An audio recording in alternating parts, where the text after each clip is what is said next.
I've been having fun experimenting with cyanotypes and printing my own fabric. If you want to find out more, then keep watching.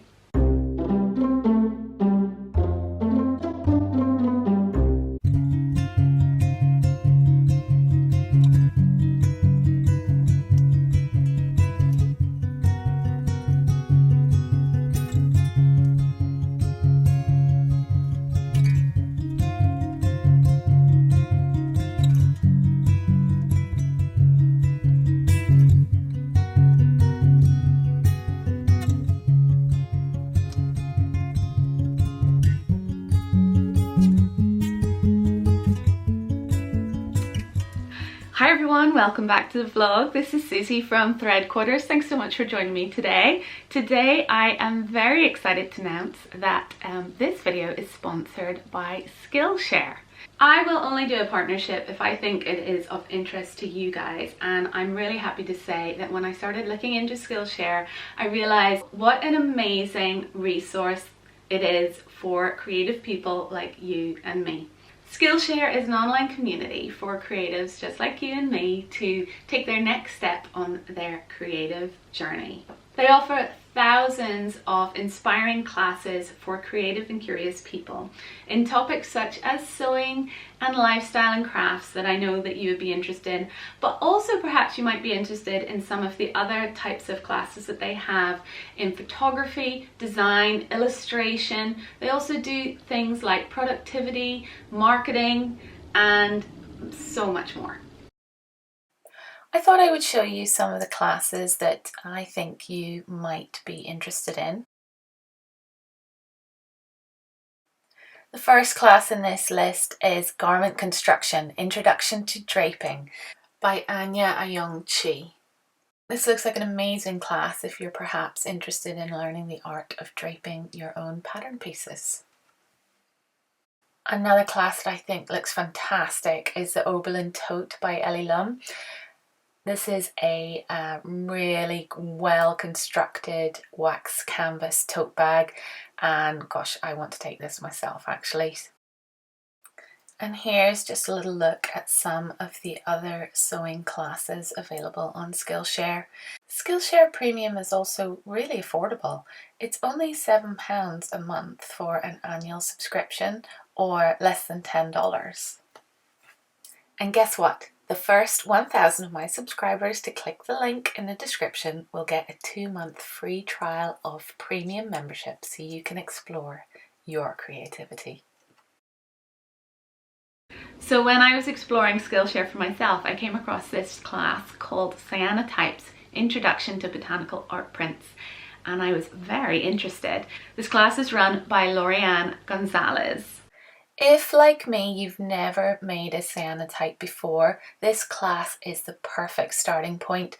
Lorianne talks you through everything you need to know, from what materials you need to get hold of, to which flowers and plants work best, and how the whole process works from start to finish. It's a great resource. So what is cyanotype printing?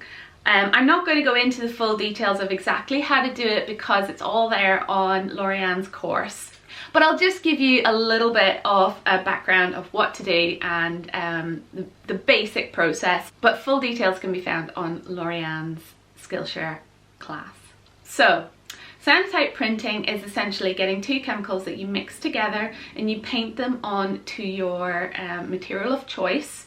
You then find whatever you want to make a print of and you put that on your material. You put it into the sunshine. You leave it for about, I don't know, 10 minutes. Depends. You have to do some testing, because the longer you leave it, the darker the blue ends up being. You bring it back in, you wash off the chemicals, and magically you end up with this.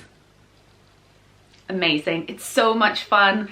I know that I have just scratched an itch that I'm going to have to be trying out loads of different things with. I think this is just the start of my cyanotype adventure. The class is predominantly for making an art print on paper, but when I did a little bit of research, I realized that any material that is absorbent you can do cyanotype printing on, and that made me think, fabric. So I did a little bit more research, and as long as you're using a natural fiber such as linen, which is what I've used, or cotton would be excellent as well. Silk works too. Imagine a silk scarf. I would love to do that. But just steer away from man-made synthetic fibers because they won't work as well. I haven't tried it, but that's the research that I found out. So I had this lovely pure white linen. This is 100% Irish linen that I actually had in my shop, but it sold out straight away. This was a meter that I had left. So I only had a meter left, and I thought, what can I make with that? So this is the Maya top with the tessuti alterations done to it. I'll put a link down below to a sew along that I do for making this top if you're new to sewing and you'd like to give it a go. It has the added cuffs and a bit of width added to the original pattern, but I mention all of that in that other vlog, and I'm not going to go into it this time. But it's perfect for using up those 1 meter lengths of fabric that you might have and you don't know what to do with. So because this was pure white, I thought, wouldn't that be so striking using it for cyanotype printing. Cyanotype printing is predominantly this beautiful cobalt blue color, but there are tweaks that you can do to make it darker, more of an indigo color, or even lighter if you're mixing it with other chemicals. I don't know, because I haven't done it in full depth. I've just been dabbling in this, to be honest. So before I launched into working with fabric, I thought I need to get to grips with this cyanotype process. So using Lorianne's class, I literally followed her instructions step by step, and I got myself some watercolor paper and started with some botanical prints on those, and I'm going to show you how they turned out, because they're quite good, but they needed some tweaking and it was a learning process. But actually I really love the prints that I ended up with, and I think I might be doing some of these for art in my bedroom, because it's a really great color match. These ones came out a lot darker because that was 2 layers of the chemicals painted on the paper before I put it out in the sun. And then of course I had to try some other things other than botanicals. Buttons. I was thinking, wouldn't that be great as decoration for your sewing room or just your house anywhere? And some stork scissors, maybe that way around. So I'm just going to give you some tips for that I have discovered for printing on fabric, for example, and just cyanotype printing in general. The first thing you need to remember is that when you are painting on your chemicals, you have to do that away from the sunshine. So I ended up doing this in my downstairs toilet. I'm sure you can do it inside in a room that has a window, but just make sure you're out of direct sunlight. So that really made things a bit tricky when you're, especially when you're working with big fabric. So speaking of which, I cut out my pattern pieces first, rather than having to deal with the full meters width of fabric. It made it a lot easier to handle the fabric. It also meant that I could be a lot more mindful about the placement of my leaf prints, and also where I was painting my fabric. I decided to do this sort of vaguely ombre effect. It wasn't quite as ombre as I thought it would be, but I ended up with these brush stroke effects, which actually I really like, and that was, I used a large wide sponge applicator with a handle and sort of just brushed it, really nice smooth motions, brushing it up and sort of off the fabric. And then obviously leaving all the top section. I left the cuffs as well. I didn't paint them at all. So I just did the front and the back. And one of the things you have to do with cyanotype prints is, especially if you're using something light, like leaves or flowers that might get blown in the wind, is to have glass or perspex or some sort of flat, clear surface that you can place on top of your material and leaves to hold them down in place, but that the sun can still penetrate through. Now, when you're doing small prints like this, it's quite easy to find something small, a nice little bit of glass to put over this perhaps. When you're doing something this size, a little bit trickier. So it did take me a little bit of time to figure out how I was going to solve this problem, but my solution was getting one, let me see, I'm gonna grab this off the wall that is beside me. I have a few IKEA frames in my house that are rather large, and I decided this would be perfect. It was big enough for my pattern piece, so I actually just took one of these, and what was quite handy is that you can even use the frame and the little clips that are in it, and you just sandwich it in as if you were framing your fabric.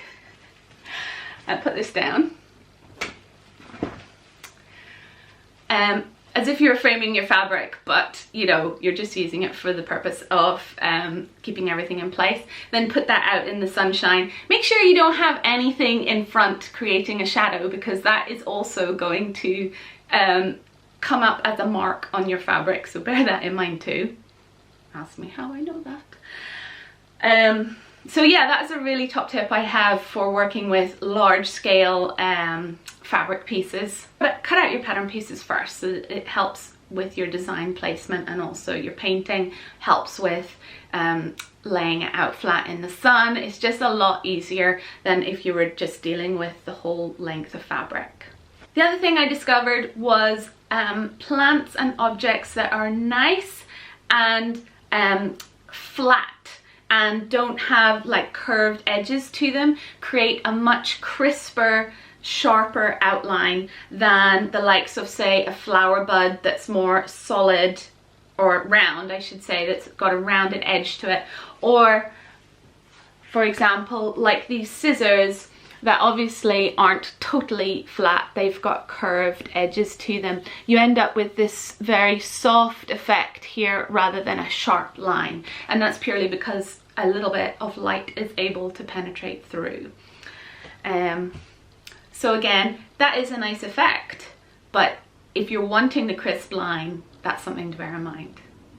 The length of time that you leave your fabric or paper out in the sun also has an effect on the end color result. So I don't know if you've noticed, but the front is lighter than the back. I'm okay with that, but I know that happened because I left the back out in the sun longer than I left the front out in the sun.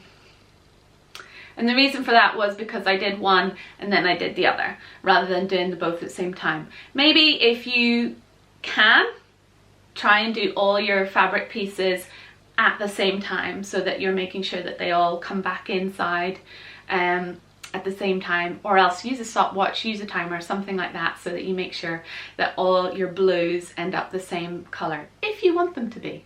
Have you tried Cyanotypes yourself? Is it something you might be interested in giving a go?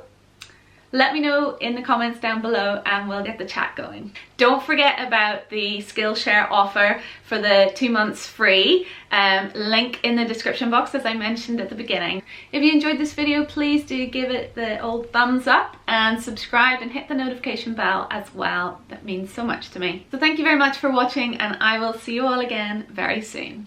Bye.